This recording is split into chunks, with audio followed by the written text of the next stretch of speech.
Hello, my dear students. This is Nishant Katira welcoming you on Katira classes. આ વિડીયોમાં સ્વાધ્યાય 14.1 સંભાવનામાં દાખલા number 10, 11 ને 12 ત્રણ સમ્સ મોસ્ટ આઈએમપી સમ્સ 100% પૂછાવાની શક્યતા ધરાવતા સમ્સ શીખવાના છીએ. ધ્યાન તમારે પૂરું આપવાનું છે. 1 સેકન્ડ માટે પણ વિડીયો નથી બગાવવાનું. સ્મોલ વિડીયો હશે અને પૂરા માર્ક્સ મળવા જોઈએ. ઓકે, સ્ટાર્ટ કરવાથી પહેલા જણાવી દઉં કે ઇંગ્લિશ મીડિયમના સ્ટુડન્ટ્સ માટે નિશાંત કતીરા નામની નવી ચેનલ સ્ટાર્ટ કરી છે આપણે, જેમાં સ્ટાન્ડર્ડ 10 નું મેથ્સ, કમ્પ્લીટ મેથ્સ બધા જ ચેપ્ટર્સ અપલોડ થશે. હિન્દીમાં હશે. તમારા કોઈ ફ્રેન્ડ્સ ઇંગ્લિશ મીડિયમમાં ભણતા હોય તો એમને જરૂર વાત કરજો. ચેનલની લિંક ડિસ્ક્રિપ્શનમાં છે, ત્યાંથી તમે શેર કરી શકશો. હવે આગળ વધીએ. દાખલા નંબર 10. એક ગલ્લામાં, ગલ્લો એટલે ખાનો, ડ્રોવર, ટેબલના ખાનામાં 50 પૈસાના 100 સિક્કા, પી નો મતલબ પૈસા સમજવાના છે, ₹1 ના 50 સિક્કા, ₹2 ના 20 સિક્કા અને ₹5 ના 10 સિક્કા છે. જ્યારે આ ગલ્લાને ઊંધો કરવામાં આવે ત્યારે પાત્રમાંથી કોઈ એક સિક્કો બહાર પડે તે સમસંભાવી હોય તો 50 પૈસાનો સિક્કો હશે અને ₹5નો સિક્કો નહીં હોય તેની સંભાવના કેટલી? બહુ ઇમ્પોર્ટન્ટ સમ. અને આ સમમાં ઘણા બધા સ્ટુડન્ટ્સ મિસ્ટેક કરે છે. ખબર જ નથી પડતી કે શરૂઆત કેમ કરવી. 2 લાઈનથી શરૂઆત કરાય, યાદ છે ને? 2 લાઈનથી શરૂઆત કરવાનું ખબર છે બધાને, પણ કુલ પરિણામ કેટલા છે એ નથી સમજી શકતા. વસ્તુ શું છે? અહીં સિક્કા છે, તો આપણે સ્ટાર્ટિંગમાં શું લખશું? અહીં સિક્કાની કુલ સંખ્યા આટલી છે, તેથી કુલ પરિણામ આટલા છે. ઓકે, પણ સિક્કા કેટલા છે એ જ શોધી નથી શકતા ઘણા બધા સ્ટુડન્ટ. શું કરે ખબર છે? આ 50 ને 1 51, 51 ને 2 53, 53 ને 5 58 એવી રીતે કરતા હોય. આ જે નંબર્સ તમને દેખાય છે એના ઉપર ફોકસ નથી કરવાનું. આપણે સિક્કાની કુલ સંખ્યા જોઈએ છીએ. તો 50 પૈસાના 100 સિક્કા છે, તો આપણે કોન્સન્ટ્રેટ આ 100 ઉપર કરવાનું છે. આપણું કોન્સન્ટ્રેટ ક્યાં થવું જોઈએ? આ 100 સિક્કા ઉપર થવું જોઈએ. એવી જ રીતે ₹1 ના 50 સિક્કા, તો આ 50 આપણા માટે ઇમ્પોર્ટન્ટ છે, આ રૂપિયો નથી ઇમ્પોર્ટન્ટ. ઓકે, ₹2 ના 20 સિક્કા, તો આ 20 સિક્કા આપણા માટે જરૂરી છે અને ₹5 ના 10 સિક્કા, તો આ 10 જરૂરી છે. ખબર પડી? હવે તમે મને કહો કે અહીં આપણી પાસે કુલ કેટલા કોઈન છે? 50 પૈસા એટલે 8 આના, ₹1 થી પણ અડધો માર્ક. ખ્યાલ હશે તમને. ન જોયા હોય તો જોઈ લેજો ક્યારેક, પપ્પાને કહેજો બતાવશે, પડ્યા હશે કદાચ ઘરમાં. તો અહીં સિક્કાની કુલ સંખ્યા કેટલી છે બોલો? 100 ને 50, 150, 150 ને 20, 170 અને 10, 180 કોઈન્સ છે આપણી પાસે. તેથી સંભાવના શોધવાના કુલ પરિણામ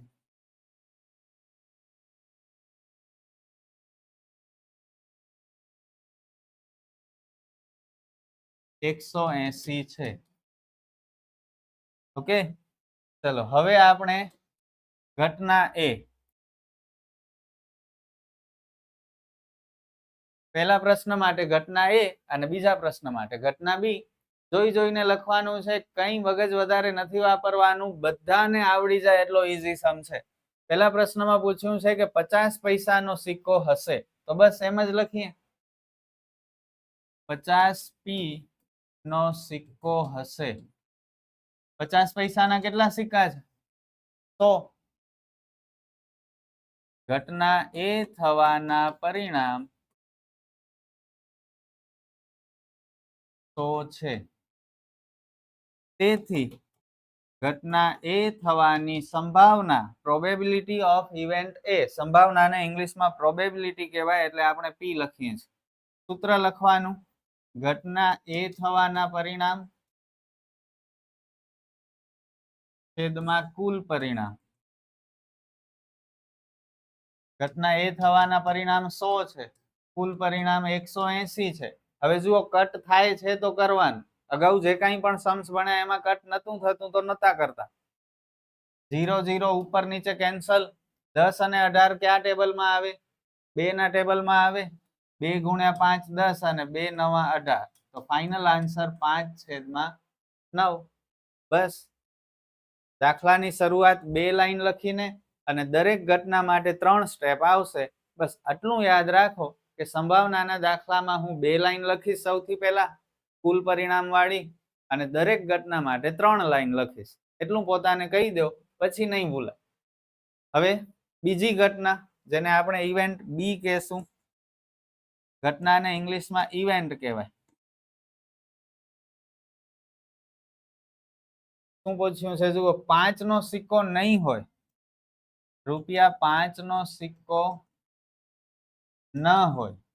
ભાષા સમજજો શું પૂછ્યું છે. 5 નો સિક્કો નથી જોઈતો, તો 5 ના સિક્કા કેટલા છે? 10. કુલ સિક્કામાંથી 10 કાઢી નાખો એટલે 170. ઘટના બી થવાના પરિણામ 170 છે. તેથી ઘટના બી થવાની સંભાવના બરાબર ઘટના બી થવાના પરિણામ છેદમાં કુલ પરિણામ.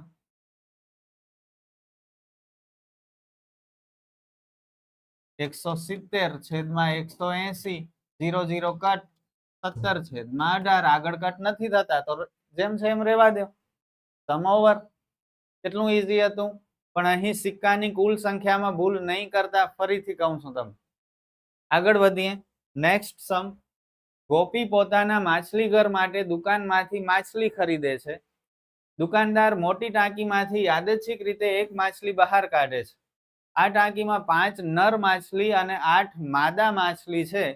બહાર કાઢેલ નર માછલી હોય તેની સંભાવના કેટલી? નર એટલે મેલ, જેન્ટ્સ, અને માદા એટલે ફિમેલ, લેડીઝ. ઓકે, તો ટોટલ કેટલી માછલી છે? 2 લાઈન લખવી છે આપણે. શું લખીએ? અહીં માછલીઓની કુલ સંખ્યા 5 ને 8 13. તેથી સંભાવના શોધવાના કુલ પરિણામ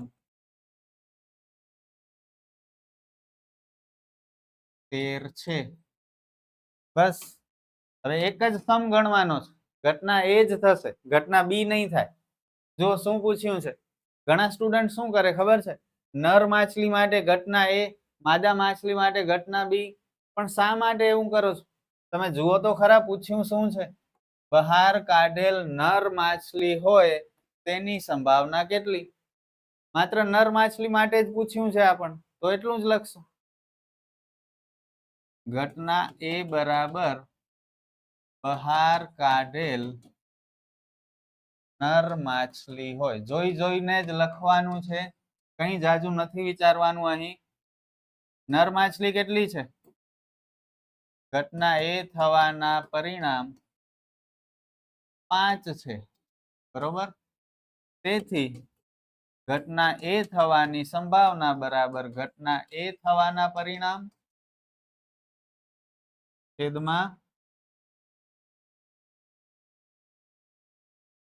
કુલ પરિણામ, એટલે 5/13. સમ ઓવર. કેટલું ઈઝી હતું, પૂછાઈ શકે હો 2 માર્કમાં આ પણ. ચલો લાસ્ટ સમ આ વિડીયોનો.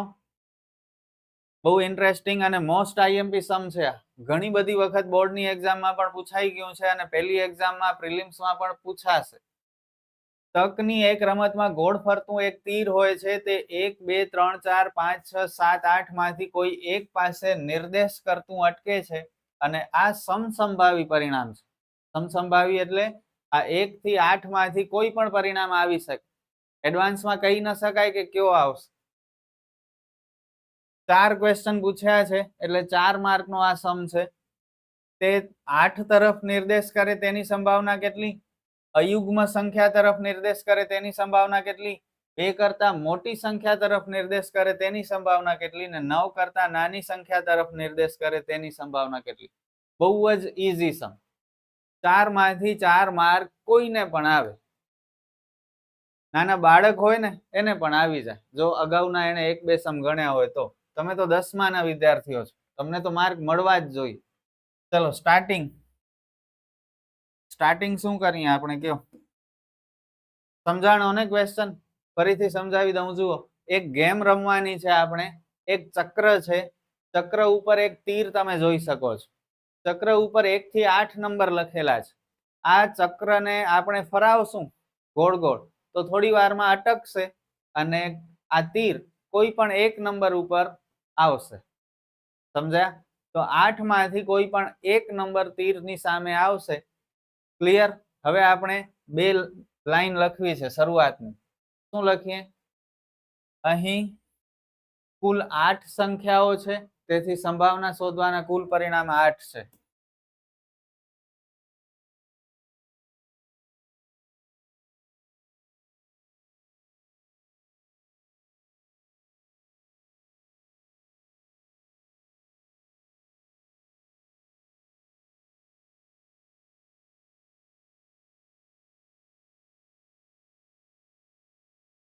ચલો આગળ વધીએ. ઘટના એ જોઈને જ લખો, કઈ નથી વિચારવાનું. પણ આખું નહીં લખીએ. તે 8 તરફ નિર્દેશ કરે, બસ એટલું જ લખવાનું. તેની સંભાવના કેટલી? આ ક્યારે પણ નહીં લખવાનું. તે 8 તરફ નિર્દેશ કરે. તે એટલે તીર. તીર 8 તરફ કેટલી વાર આવે? આ ચક્ર ફેરવશું તો છેલ્લે જ્યારે ચક્ર ઊભો રહેશે તો તીરની સામે કોઈ પણ એક નંબર આવશે ને. 1 પણ આવી શકે, 4 પણ આવી શકે, 8 પણ આવી શકે. 1 થી વધારે નંબર તો આવશે નહીં તીરની સામે. એની 1 નંબર કેન અપિયર. તો ઘટના એ થવાના પરિણામ 1 છે. 8 હોય, 5 હોય, 2 હોય, કંઈ પણ હોય, એક જ નંબર ઉપર તીર આવશે એટલે ઘટના એ થવાના પરિણામ 1 છે.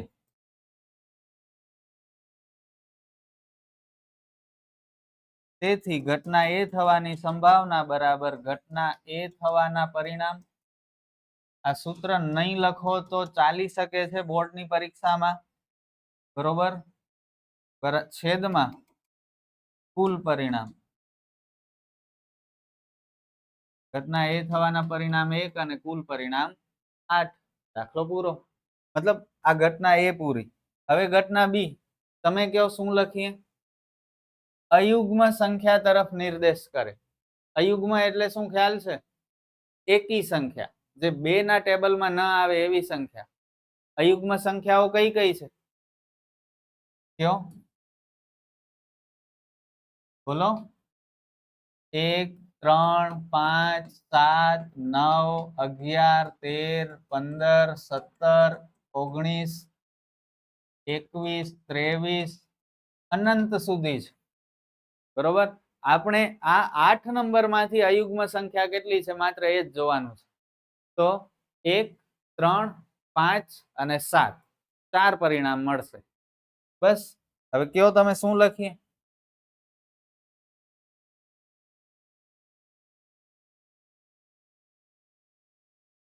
ઘટના બી બરાબર તે અયુગ્મ સંખ્યા તરફ નિર્દેશ કરે. 1 થી 8 માં અયુગ્મ સંખ્યાઓ 4 છે, તો આપણે લખશું ઘટના બી થવાના પરિણામ 4 છે. તેથી ઘટના બી થવાની સંભાવના બરાબર ઘટના બી થવાના પરિણામ છેદમાં કુલ પરિણામ.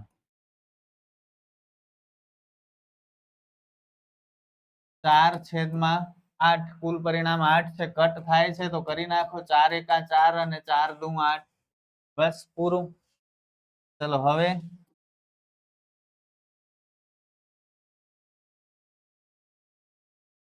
ઘટના સી શું લખીએ કયો? 2 કરતા મોટી સંખ્યા તરફ નિર્દેશ કરે. બસ આટલું જ. 2 કરતા મોટી સંખ્યા તરફ નિર્દેશ કરે. 1 થી 8 માં 2 કરતા મોટી સંખ્યા કેટલી છે જોઈને કયો? 3, 4, 5, 6, 7 અને 8. આ 2 કરતા મોટી છે ને, એટલે કેટલી સંખ્યાઓ? 6 સંખ્યા તો ઘટના સી થવાના પરિણામ 6 છે.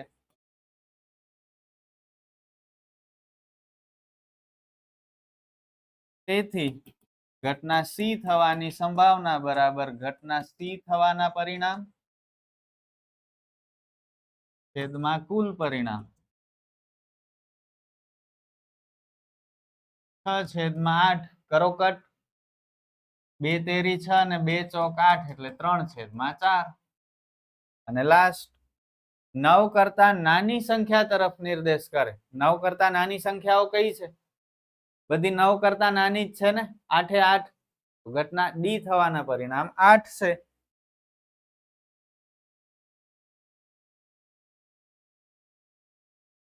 ઘટના ડી બરાબર 9 કરતા નાની સંખ્યા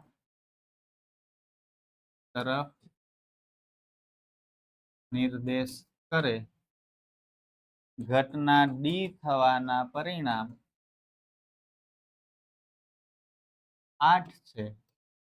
તેથી ઘટના ડી થવાની સંભાવના બરાબર ઘટના ડી થવાના પરિણામ છેદમાં કુલ પરિણામ બરાબર 8/8. બંને કટ થઈ ગયા. 8 એકા 8 એટલે 1. બસ સમ ઓવર. અને આ સાથે જ આ વિડીયો પણ પૂરો. બહુ ઇમ્પોર્ટન્ટ સમ આપણે આ વિડીયોમાં ભણ્યા. પૂછાઈ શકે છે કંઈ ને કંઈ. ફરી મળશું આપણે નેક્સ્ટ વિડીયોમાં બાકીના સમ સાથે. All the best.